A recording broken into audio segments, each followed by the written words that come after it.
Bonjour, donc c'est Mickaël, on est là pour ce deuxième épisode qui normalement est censé être le premier de notre série Allez Chiche, donc chronique d'une création de société. Alors aujourd'hui on doit être à peu près à, oh je sais plus, on doit être à peu près à 2 mois, ouais 2 mois, trois, peut-être un peu plus.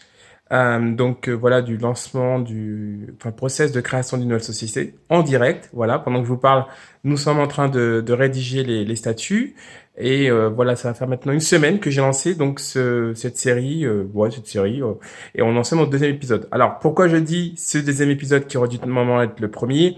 Tout simplement que voilà, je me suis un peu emmêlé les pinceaux, voilà, entre les thèmes que je devais aborder. Bon, c'est pas grave.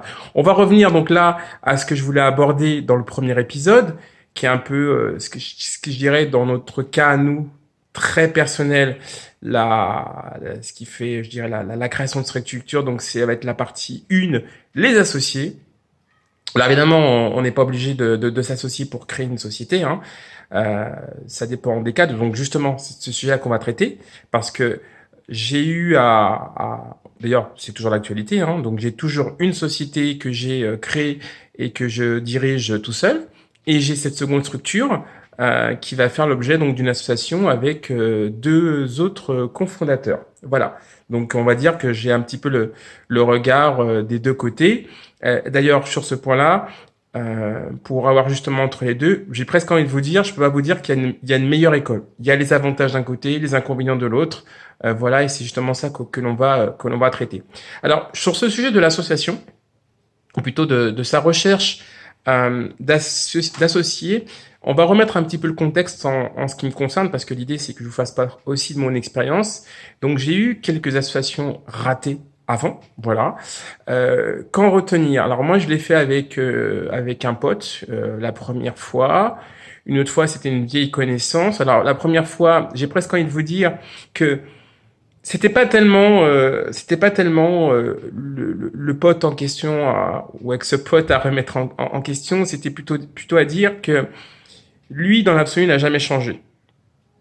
Lui n'a jamais changé. En fait, l'association a été un révélateur de notre relation. C'est-à-dire que j'ai pris conscience que là où ça n'allait pas, en fait, ça n'allait pas déjà avant. Simplement, effectivement, dans le cadre d'une société où on dirait que les choses sont un peu plus sérieuses, il y a des choses qui peuvent passer quand on est pote et qui ne peuvent plus quand on essaye de monter une entreprise à deux.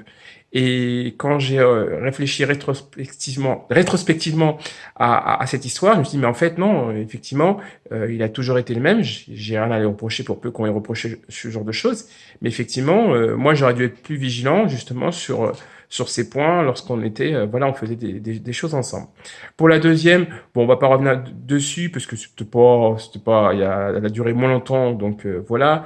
Et là, une autre encore, c'était pourquoi, bah, je dirais que si on devait faire une petite genèse, hein, donc c'est des choses qui arrivent, hein, vraiment. Si voilà, vous devez vous associer que ça ne se fait pas, voilà, c'est pas grave, c'est la vie. Ce qu'il faut retenir, c'est de comprendre ce qui n'est pas allé pour en tenir compte pour les suivantes. Moi, par exemple, avec mes associés, enfin même de manière générale, j'aime bien quand ça communique, surtout quand ça se passe mal. Généralement, c'est quand ça communique, quand ça se passe mal, les gens ne souhaitent pas communiquer. Donc, j'ai envie de vous dire euh, forcez-vous justement parce que c'est là, enfin en tout cas moi de mon point de vue que c'est là que commencent à être les points de friction parce que quand tout se passe bien c'est super on dit des choses mais quand ça se passe moins bien donc j'ai envie de vous dire observez-vous à ce moment-là. Voilà, d'ailleurs si je devais résumer voilà ce point cette chronique ou vignette sur les associés c'est voilà s'il y a un secret sur l'association communiquer communiquer communiquer voilà. Le sujet des compétences, par exemple, je change de sujet sur l'association, que vous devez rechercher, pour moi, c'est un non-sujet. S'il doit y avoir une priorité quand vous cherchez un associé, c'est d'abord cet alignement de valeurs, de vision. Voilà. Je dirais que après tout, si il manque un commercial dans la bande, formez-vous ou vous en prendrez un après, enfin vous trouverez une solution. Mais il va être plus important de trouver quelqu'un avec qui vous allez vous entendre que de chercher le technique si vous n'êtes pas développeur ou le commercial ne souhaite pas de commercial. Parce que si je vais prendre mon exemple à l'extrême.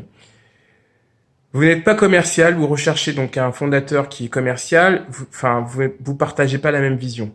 Voilà, je vous laisse deviner. Alors que dans l'autre sens, vous croisez quelqu'un qui adore votre projet, qui adore le même secteur que vous. Bon là, vous n'êtes pas commercial, il n'est pas commercial. Bon, on pourra toujours trouver une solution, on pourra toujours essayer de vendre à deux. Vous voyez. Et d'ailleurs, on aborde le point positif d'une association. Si pour moi il y a un intérêt, c'est de se soutenir. Hein, voilà, qui n'a pas 46 000. Alors évidemment, si vous rencontrez quelqu'un où il y a une complémentarité au niveau de l'activité, c'est mieux, évidemment. Mais ne soyez pas focus là-dessus. Voilà, essayez d'ouvrir les chakras sur ce type de sujet. Ne faites pas en fait l'agrément de compétences comme critère numéro 1. Alors moi, comme je suis un peu taquin, beaucoup même, alors je ne veux pas vous dire de créer des points de friction, mais je dirais que, parce que pour moi, c'est à ce moment-là que les gens se révèlent quand justement ça se passe mal. Voilà. Et quand on commence au début, ça va pas forcément mal se passer. Encore, parce que si ça doit mal se passer quand vous commencez, effectivement, c'est peut-être pas la peine de continuer. Mais néanmoins, c'est quand même là que je dirais que la nature des gens commence un peu à sortir. Donc, si vous avez la chance, bon, je le dis avec ironie, mais si vous avez à un moment donné des points de friction qui peuvent arriver dans le début de la création de cette société, soyez hyper attentif à déjà votre propre réaction, parce que c'est pas forcément l'autre, mais également à celle du ou des associés. Voilà, comment ça se passe? Est-ce qu'il y a une mise en cause de la personne ou plutôt une mise en cause du process?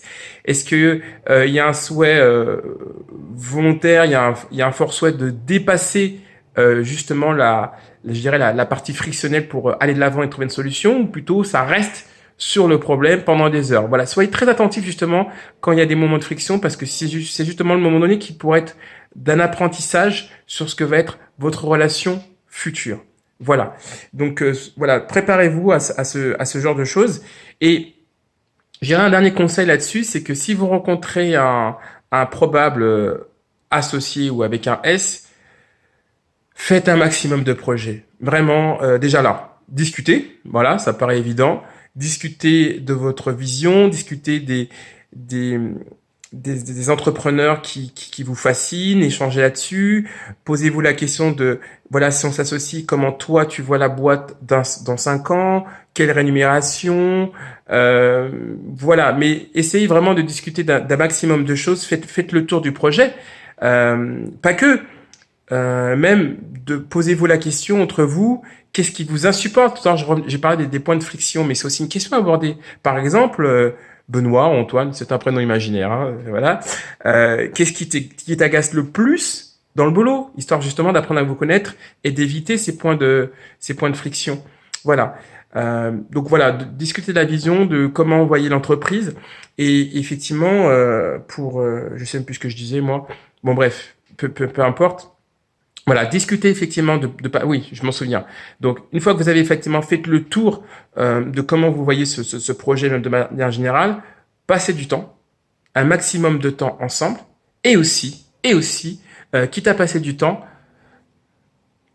travailler sur des projets. Pas forcément sur le projet en lui-même, mais n'importe quoi, planifier des vacances. Par exemple, moi, dans mon autre projet, donc Chérine, on s'amusait avec l'un des associés à faire une émission. Voilà. L'idée, c'est justement de trouver un maximum d'endroits où on peut discuter. J'ai rencontré, par exemple, et puis j'ai aussi vu des témoignages d'amis qui s'associaient. C'est pas une mauvaise idée parce que vous êtes à un niveau où la confiance est au maximum. J'ai vu aussi des couples qui s'associaient pareil, à un niveau de confiance quand même qui est pas mal. Alors évidemment, on pourrait avoir tendance à dire que si on perd l'associé, on perd tout. Peu importe. À un moment donné, si on veut miser, voilà, si on veut être sûr de gagner une grosse mise, faut miser gros. Et dans ce sujet-là, donc justement, si ce sont des gens que vous ne connaissez pas, en faisant des projets, c'est justement une occasion de multiplier, je dirais, les points de confiance, justement de voir comment vous travaillez, si vous pouvez vous faire confiance sur des délais, sur une qualité de travail rendue, sur une exigence de travail rendu. Parce que je dis exigence parce que on peut ne pas forcément être bon sur un travail en particulier. Et ce qui va être intéressant aussi d'observer, c'est la courbe d'amélioration sur un sujet. C'est-à-dire, typiquement, j'ai pris l'exemple du sujet technique. Bah, si vous vous dites, bah voilà, bah, un doit être technique ou être commercial, bah, ça va être bon aussi d'observer ensemble les progrès qui ont été atteints. Voilà. Donc, si je devais résumer, si vous rencontrez le ou le futur, oui, parce que j'associe en fait hein, la recherche d'un associé un peu à la recherche d'un conjoint. Hein. Je dirais c'est exactement la même chose. Hein. Il n'y a pas de raison que vous passiez une seconde sous réserve d'un coup de foot professionnel pour vous marier avec quelqu'un, alors que quand on réfléchit à faire un enfant avec quelqu'un, on essaie de passer un peu de temps. Donc c'est un peu la même démarche, la même guerre. Donc si effectivement vous rencontrez quelqu'un, communiquez, communiquez, communiquez, communiquez sur vos attentes, sur vos souhaits, sur ce qui vous gonfle et autres. Testez-vous à travers des projets et observez-vous pendant les moments de friction. Parce que, encore une fois, le but, enfin, un des enjeux quand on s'associe, c'est d'être un soutien. Parce que l'entrepreneuriat, c'est tellement dur. C'est tellement dur que je dirais que voilà, s'il y a un enjeu effectivement de s'associer, il n'est pas dans la recherche de compétences, il est plutôt de se dire, ben voilà, celui-là, il pourra être avec moi quand ça n'ira pas. Voilà. Et puis, dans l'inverse aussi. Voilà. Eh ben, écoutez, c'est terminé. Il y a beaucoup de choses à dire. J'ai essayé de résumer. Hein. Donc, si vous avez des questions, si par exemple vous souhaitez avoir le questionnaire, parce que j'ai fait un questionnaire. Voilà, je suis allé jusqu'à là. J'ai fait un questionnaire sur les questions à se poser. C'est pour ça qu'on appelle ça un questionnaire. Ensemble avec des associés. Bah, écoutez, vous m'en faites la demande, je vous l'envoie. Pas de sujet par rapport à ça. Et puis, ben, si vous avez aimé cette vidéo, je ferai comme tous les youtubeurs, il n'y a pas de raison que ça change. Je vous demanderai de liker. Si vous n'avez pas aimé, bah, dites-le moi dans les commentaires. Ça, c'est mon côté un peu innovant. Voilà, vous n'avez pas aimé, je vous laisse une ouverture. Dites-le moi dans les vidéos ce que vous n'avez pas aimé, le son, l'image, l'acteur principal. Voilà. Et pour le reste, on se retrouve la semaine prochaine puisque je publierai ces vidéos tous les dimanches. Je ne sais pas encore le thème. Je pense que je parlerai du projet. Oui, pas non, c'est notre projet. Voilà, toute référence avec un président start-upper serait voilà malencontreuse, mais voilà, comment on trouve un projet, comment on se décide sur un projet, voilà. Donc voilà pour tout pour cette vignette. Elle a été un peu plus longue. Je peux pas dire que d'habitude c'est la deuxième, hein, donc peut-être qu'on restera sur ce format. Et puis ben pour le reste, je vous souhaite une excellente semaine, bon business, bonne vente, et puis voilà. À bientôt.